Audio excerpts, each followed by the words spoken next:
Hey everybody, Kimberly here, and I'm excited to share with you Hedge Mage. This is a 2 to 4 player light abstract strategy game, and players are essentially putting up hedges in their own personal garden, trying to protect the gnomes in it from the player to their right, who is looking over and attempting to send their mages in to steal them. But you're doing the same thing to the player to your left, sending the mages over in this hedge maze to retrieve those gnomes, bring them back through the tunnels, and score them by the end of the game. So this has some lovely player interaction, and I liken it to Whirling Witchcraft because you are playing and sending potions to the player to your left in that game. You're sending cubes over to explode their workbench, and you're also sending cards to the player to your right, which they're going to be able to activate. So there is this lovely interactive feel that, again, I just think of Whirling Witchcraft, especially with the lightness and the cuteness, because Hedge Mage has such an adorable theme. You've got mages, you've got gnomes, you've got mushrooms. It's delightful. And you can also check out the campaign. I've got the link in the description below. So let's take a closer look. So here's what happens. I've got these boards set up. I've got 2 players right here. I'm going to be over here on this side, and I always put Lewis on this side over here, but really I'm just going to simulate what happens when you play on your opponent's board. So we have 3 different, I think they're like gnome initiation or ceremony cards, where your gnomes out here are in this garden and they're asleep. And essentially what you need to do is you need to wake them up. And mages, which are these figures here, can carry 1 gnome. And they're actually right here at this tunnel space. And so you want these gnomes to get to the tunnel space and to escape and come to your player board up here, because you have space for 4 of the purple, the red, and the orange gnomes. And when you do, you will gain an immediate bonus as listed. So here's what happens. I've got the cards splayed out because I don't have enough space to line them up with the camera. But the goal here for your orange gnomes, your pumpkin gnomes, is that you need them to be side by side. And they can be like side by side this way or side by side that way. But if they are side by side that way, they'll wake up.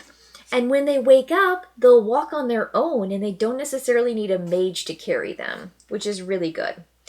The morels or the mushrooms, these are the red guys, they need to be plopped up on top of a sigil, which is the hedge. This is where the hedge maze comes into play. And when they do that, they'll wake up, but it does take a mage to boost them up on top of that hedge. And then the last one, which is the planter enchanter, this purple flower gnome needs to be in the same row or column as a tunnel. As long as they're in a column, it could be really far away, they're going to wake up because they start to see the exit. So let me get these going again, where all you need to do is really see the goal. And the reason these 2 tunnels begin in these spaces is based on the 4 and the 2. If you take a look at this, that says 4, and then underneath this one it says 2. So not only do the cards you select from a stack, you've got 3 purple cards to pick from, 3 orange and 3 red, it's going to tell you where you actually begin with your tunnels. And then you just simply grab the number of gnomes, you have 12 total, 4 of each color, and you just put them down onto these spaces that are shaded, and you just put them out randomly. So now that everything is set up, we are going to take our simultaneous turn. Okay, so we are just ready to start the first round. We're going to flip that card over, and we're going to find out what our piece is. So we've got this bat wings. Let's take a look at that. Got that up here. There we go. We've got the bat wings symbol. We're just going to put that down right there. Everyone simultaneously is going to find their bat wings, and they're going to place it into their own garden. And what they're doing is they are attempting to capture keep to protect the gnomes from being taken and led back to the tunnels to go back to their opponent's board. So I'm going to place this down in a way that I think is going to maybe keep these mages from mobilizing and then capturing these figures. So if I did something like this, it would really make it hard to go in a particular direction for my opponent to move this mage.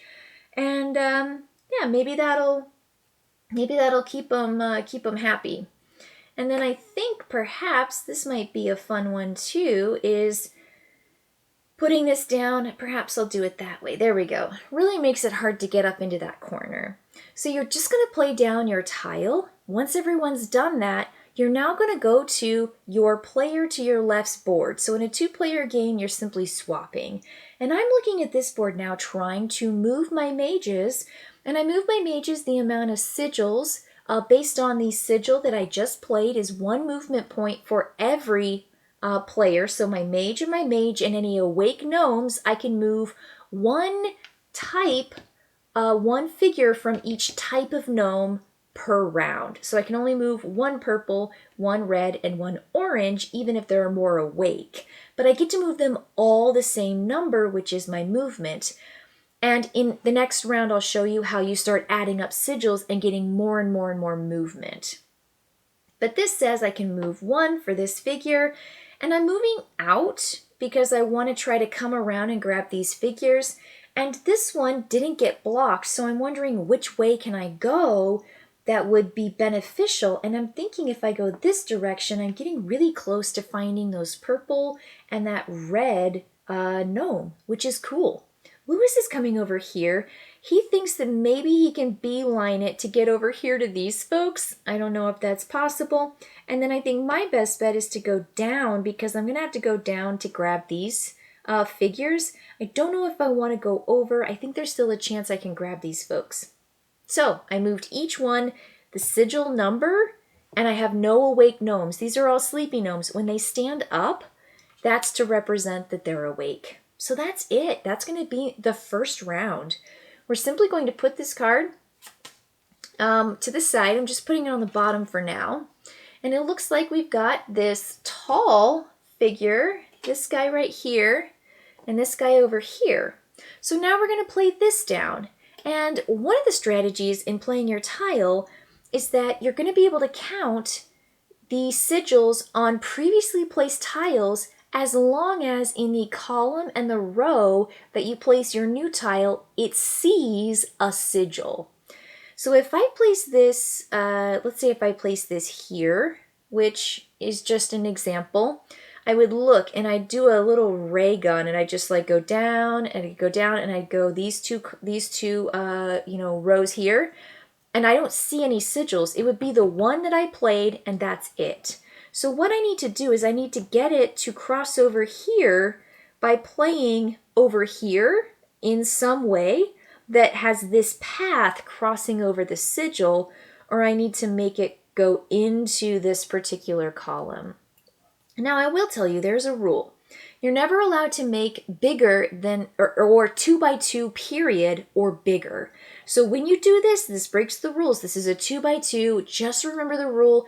Hedges are not bushes. If it becomes too big, which is a 2 by 2, it's a bush and it breaks the rules. So you're not allowed to place hedges in a way that really blocks things up. And you're never allowed to fully close off a section that's unpassable on grass. So that's another rule too with placing these. You're not allowed to place on top of figures and outside of the board, but that's a pretty traditional polyomino placement rule. So I'm going to place this down in a way that gives me at least 2 sigils, which means everybody's going to be able to move 2 on my turn. So how can I do that? I can do that by something like this. It's not the worst. It's creating a little gooby, a little kind of cluster. I'm letting this mage run amok over here. We'll see what Lewis does for me. But what this does is it gives me 1, and then I look down this way and I see another one. And then I'll look along this way and I don't. So I'm going to get 2 movement. And now Lewis is going to do the same thing. He sees me going this direction and he says, I'm just going to put that right there. I'm going to make it really hard on you. He doesn't get the extra movement, but he is, because you look here, he gets 1, and he just gets the 1, because he's not synergizing, essentially. He's not really building up his previously placed card, but he's definitely thwarting my plans to move that mage over to get to that particular mushroom, this little mushroom guy. So now that tile placement is done, we are going to move on to the movement. So I'm over here and I'm looking at what he did and I'm pretty upset, but I do get to move 2 steps. So if I move 2 steps that way, I'm standing right next to this little mushroom guy. Now I can pick up sleepy guys, sleepy gnomes. It just takes one movement to pick up a sleepy gnome one away. If you're in the space with them, you can actually pick them up. So what I'm going to do is pay one of my movement cubes, and it adds one to all my movement. I'm going to just grab him from afar. Now I could move into the space and then just pick him up automatically, but I actually want to get him to come back here. And perhaps I'll pay another one. Let's do that. I'm going to pay another one. And now every guy can move 4 spaces. I moved. And now my purple is in the same row or column as a tunnel. I'm going to stand him up, and now he's awake. And he can use his own movement to jump out of the mage and then run into the tunnel. So I'm going to actually do that. You can always interrupt your movement. Just make sure you keep track of all your movement points for all your figures. But this means I go 1, 2, and then he's going to hop back and come here, and he covered up one of those movements, so I'm going to bring a movement back. This mage hasn't moved at all, so I'm going to move him 4, 1, 2, 3, pick him up, 4, but I have to get this little mushroom guy pumpkin guy next to him, and then they'll both wake up, and then I can get them going. So that's going to be it for me. I did one of the purples. I didn't have an awake red, and I didn't have an awake orange, but I did move all my mages, and I got to move them extra spaces. So now Lewis is looking here, and he's only got one movement. He can pay his as well, and I think he might. He's going to go 1, 2, 3, pick up that sleepy mushroom guy, and he's going to pay 2 cubes for that. And he's going to go 1, 2, 3, pick up that guy as well. And that's it. So those guys are not awake. The reds have to get on top of a sigil. So this is a great way. The mage is going to lift up that gnome and hopefully be able to drop him off and see him at the top. And that's going to be one of the mage's movements. And then he can just run right in and just hop off the hedge into the tunnel. So that's going to be an easy move for Lewis next turn. But that's going to be it. You saw the way that we used a couple of our movement cubes and how a little dude wakes up, which is really, really cool. This is it. We do this, essentially, we have 10 cards. We would do 10 of these.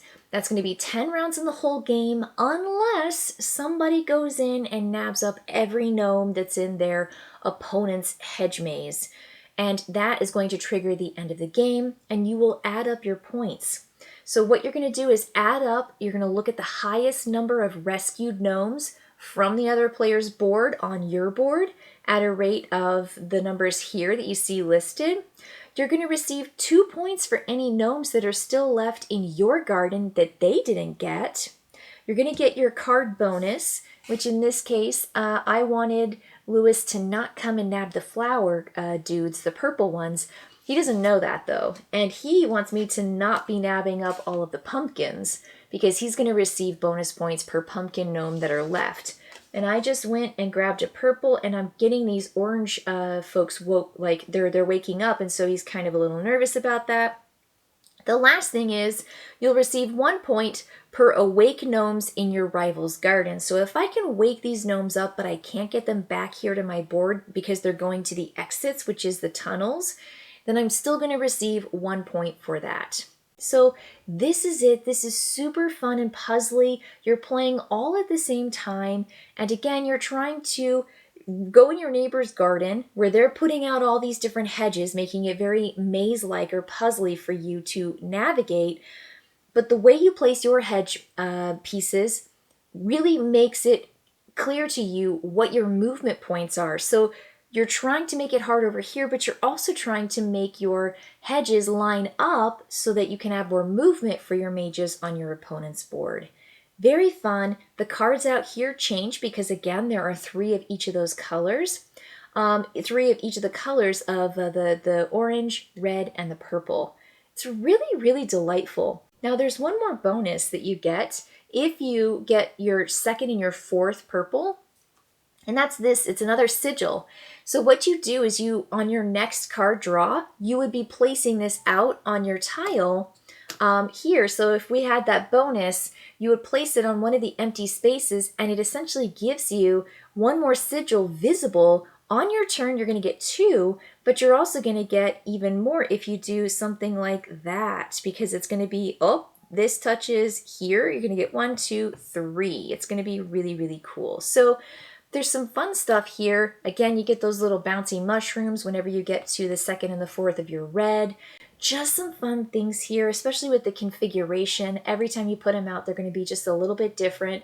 And the puzzle is figuring out how to thwart your neighbor, but also how to come in here and steal up all the gnomes.